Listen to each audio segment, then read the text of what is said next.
Boleh jadi rezeki kita juga bukan berkurang, walaupun hakikatnya berkurang tapi bertambah. Inilah yang Allah tegaskan di dalam surah Al-An'am ayat 160, man jaa bil hasanati falahu asru amsalihha. Barang siapa yang melakukan amal kebajikan minimal nanti akan diganjarkan oleh Allah. Kalau dia melakukan satu kebajikan akan diganjarkan berapa kali lipat? 10 kali lipat. Itu dalilnya. Ada yang sampai 700 kali lipat, bisa dicek nanti di rumah dalam surah Al-Baqarah ayat 261. Masalul ladzina yunfikuna amwalahum fi sabilillah kamasali habba ambatat sab'a sanabil fi kulli sumbulah mi'atu habbah ila akhirih. Yang secara sederhana bahwa jika ingin rezeki kita itu tidak terukur, rajinlah bersyukur, Allah akan berikan rezeki yang tidak disangka-sangka. Amin ya Rabbal. Ada guru TK. Guru TK di Pluit gajinya berapa Pak Sofyan? Pak, gaji TK biasanya berapa per bulan? Guru TK? Oh, di bawah UMP kan? Biasanya kalau di Bekasi 300.000, nggak tahu nih di Pluit. Hah? 2 juta, itu yang udah sertifikasi. Nah, mana yang pengalaman? Kalau di Bekasi itu 300.000 sebulan. Datang ke Ustadz, doakan gaji saya naik, yang awalnya 300.000 jadi 500.000. Amin ya Robbal. Kata Ustadz, tadi ente mau minta tambahan 300 jadi 500, nambahnya dikit amat.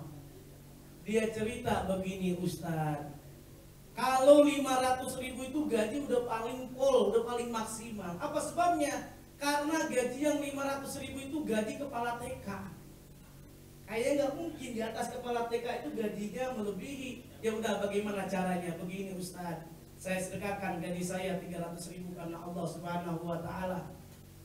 Saya rajin baca Quran, qiyamul lail, bersedekah, sholat dua karena Allah Subhanahu wa Ta'ala, dan yakin saya akan qanaah dan saya termasuk bersyukur kepada Allah Subhanahu wa Ta'ala. Ternyata hadirin hadirat yang dimuliakan oleh Allah, 10 bulan berikutnya datang ke Ustaz. Assalamualaikum Ustaz. Alhamdulillah gaji saya naik Ustaz. Awalnya mintanya berapa hadirin hadirat? 500 Bu. Berapa Bu? Berapa Bu tadi? Minta naiknya 500.000 rupiah.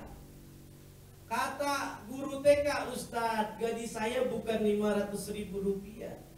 Gaji saya alhamdulillah menjadi 8.300.000 rupiah. Alhamdulillah. Kata ustadznya, gimana ceritanya? Mintanya berapa kemarin?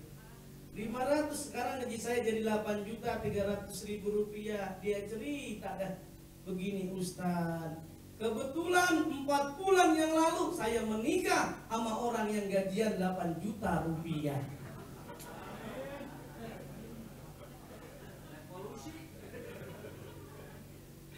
Kira-kira bisa nggak seperti itu Pak? Insya Allah yakin. Karena apa? Janji Allah, innallaha la yukhliful mi'ad. Allah nggak akan ingkar janji. Kalau dalam surah Al-Lail yang sering kita baca itu, fa amma man a'ta wattaqa wa saddaqa bil husna. Kalau kita memberi, kita berzakat, kita infak, sedekah sebagai bentuk syukur kita kepada Allah Subhanahu wa Ta'ala, wa saddaqa bil husna, dan kita meyakini bahwa Allah akan mengganjarkan pahala minimal berapa kali lipat? 10 kali lipat sampai 700 kali lipat. Maka Allah tegaskan juga, fasayunassiruhu lil yusra, maka Allah akan mudahkan urusan kita. Amin ya Rabbal alamin. Ini udah masuk? Oh masih ada gitu ya. Karena saya lihat ini matanya udah ngeliat jam aja nih. Udah maghrib katanya. Nah kemudian jika ingin rezekinya bertambah, rajinlah qanaah. Jika ingin rezekinya tak kenal musim, rajinlah silatur. Rahim. Jika ingin rezekinya berkah, rutinlah bersedekah. Jika ingin rezekinya lancar mengalir, rutinlah qiyamul lail. Jika bapak-bapak gajinya ingin seperti pengusaha, rutinlah sholat duha. Jika ingin rezekinya berlipat ganda, jangan lupa minta doa ibu, ayah, bunda. Kalau jika ingin rezeki kita berkah, segera menikah. Mana yang belum kawin? Oh, belum 2 kali, Pak ya. Nah, ini dia kadang-kadang ujian manusia. Ujian manusia buat ibu-ibu biasanya akan diuji kalau pendapatan suaminya itu tidak sesuai yang diharapkan. Ekonominya lemah, uangnya tidak banyak, itu ujian untuk istri apakah dia sabar atau tidak. Tapi kalau ujian bapak-bapak, biasanya ujian kalau rezekinya banyak, nikah lagi. Ada nggak begitu? Mana dia orangnya?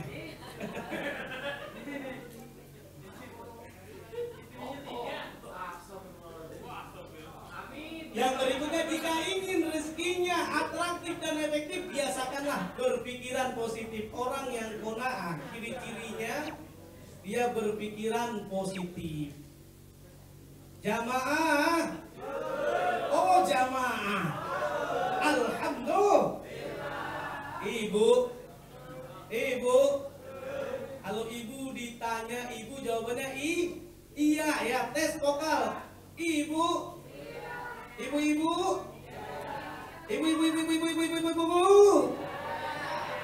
Enak menjadi nenek Pak Ahmad.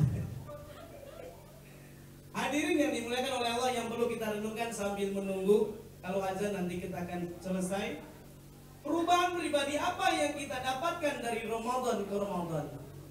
Apakah kita sudah termasuk orang yang qanaah? Apakah kita termasuk orang yang bersyukur kepada Allah Subhanahu wa ta'ala? Ini yang perlu kita renungkan agar kita menjadi yang terbaik.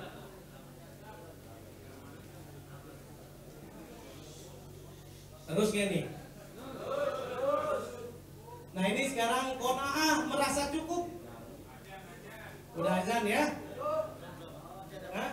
Nanti ada, kata Pak Sofyan, nanti sudah ada. Nah, ini yang perlu dilihat. Hidup tetap qanaah. Kita harus qanaah. Tadi merasa cukup, merasa ikhlas, enggak iri dengan tetangga, dengan iri dengan karyawan yang lainnya. Kita harus qanaah dan bersyukur apa saja karunia Allah. Sebab apa? Masih banyak orang yang lebih sulit atau susah dari kita. Coba kita perhatikan. Kawan kita yang gemuk itu minimal orang susah, Pak. Susah apa? Minimal susah bawa badan dia. Kalau kita ada badan kurus, bersyukur alhamdulillah. Tapi ingat, yang badannya banyak besar itu dijamin oleh Allah masuk surga. Karena kenapa? Di dalam surga itu orang yang berat timbangannya masuk surga. Amal, alhamdulillah. Akhir kata dari saya, ikan sepat, ikan gabus, ikan lele direndam di air tawar. Ceramahnya lebih cepat, lebih bagus, tidak bertele-tele karena jamaah udah pada lapar. Buah tomat, buah cempedak, tamat dah. Baik, bersama-sama kita doa untuk membuka puasa. Yuk bersama-sama, bismillahirrahmanirrahim. Allahumma laka sumtu wa bika amantu wa ala rizqika aftartu birahmatika ya arhamar rahimin. Wal afu minkum. Wassalamualaikum warahmatullahi wabarakatuh.